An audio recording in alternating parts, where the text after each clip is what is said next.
Hey everyone, what's up? This is your boy Renz Menzi here, and today I'm going to teach you on how to apply for an Australian tourist visa.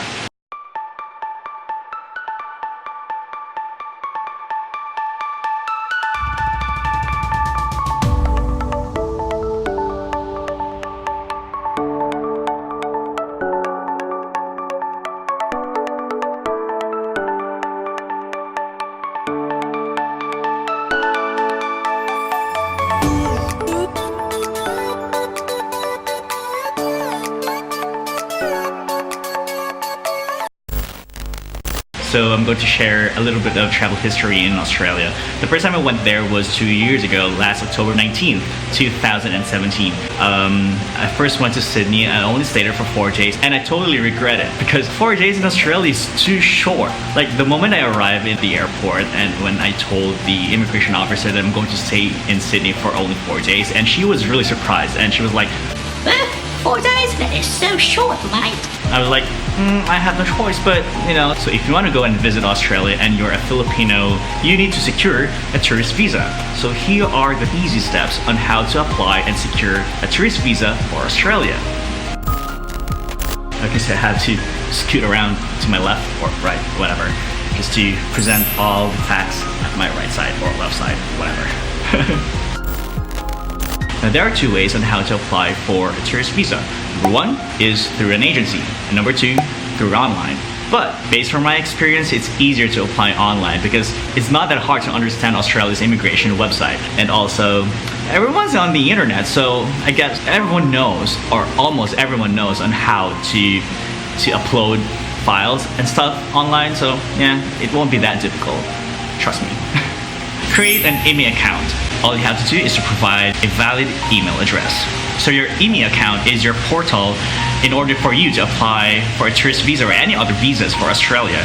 Such that is the website that you are allowed to upload everything. And also this website is secure because this website is managed and maintained by Australia's Department of Immigration and Border Protection. So you don't have to worry about uploading all those sensitive files like your passport or your bank statement accounts, certificate of employment, and all those things. And also you need to verify your email address because that's the only way for the Australian immigration to communicate with you. So after filling out that application form, you need to upload all those important files, such as NSO birth certificate, certificate of employment, the income tax return, the latest one, and also the bank certificate and statement of account. And also don't forget to scan your new and old passport together with the stamp from your previous trips. And also don't forget to include the visas, regardless if it's already expired or not, because it just shows that you have an extensive travel history. Each file should not exceed 5 megabytes or 5 MB. And the maximum number of files that you can upload for your applications is only 60, but that's too much. Based on my own experience, I only use like 25 to 30 files for my visa application in Australia. And also you have to take note that the website only allows or accepts the following format: JPEG, PDF, and PNG. It's not that super difficult to understand because in every item there's a checklist, so you won't get lost whenever you apply for a tourist visa on their website. So at the right side, there's this checkbox with different colors. The red one means that the documents are required, so you're compelled to upload those files. The yellow checkbox means the document is recommended. So you're not actually required to upload those files, but you have nothing to lose. You just upload it because the chances of having a tourist visa is higher. And the green one means the document has been reviewed and received by the Australian immigration. So after filling out all those forms and submitting all those required documents, you have to proceed to the next page and pay for the visa processing fee. Now, the visa processing fee costs 135 Australian dollars.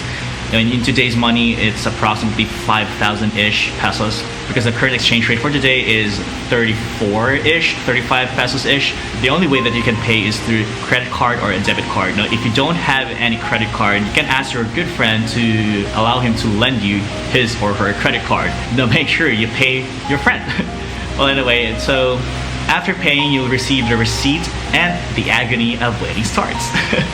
Based on my experience for my first application 2 years ago, I received my visa 7 days after paying my application. So here's the thing, if you want to apply for the multiple entry, there are options at the application form. Now, if you indicate that you're going back to Australia a few times in just 1 year, you have to indicate that it doesn't necessarily be exact, as long as you have the intention to go back after your first trip. So what I did was, I put some dates, it's just an estimate, and also the reasons why I would go back to Australia. Then after that, the immigration has the final say whether if you're eligible for a multiple entry or not. But otherwise, if they think that you're not eligible for a multiple entry, we'll just give you a single entry. But for a single entry, you're only allowed to stay for a maximum of 15 days for a single entry. Now, for a multiple entry, they can only give you a maximum of 1 year multiple entry. And per visit, you're only allowed to stay for a maximum of 3 months. But I also heard from the grapevine that the Australian immigration grants 3-year multiple visa, but you have to pay more than 135 Australian dollars. I was like, okay, sounds interesting, but every time I apply for the tourist visa, it's always 1 year multiple entry. So I guess it's more than enough. One of the reasons why I always go back to Australia is that the country is really beautiful. Like, beautiful is an understatement. I've only been to 2 major cities like Sydney and Melbourne, and also including some nearby towns, but I really had a great time there. So here are some video clips to prove that I really had a great time in Australia.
So if you have any questions about applying for a tourist visa in Australia, you can just write that down at the comment section down below.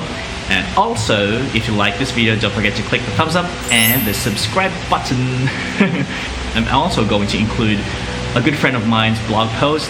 Shout out to The Poor Traveler.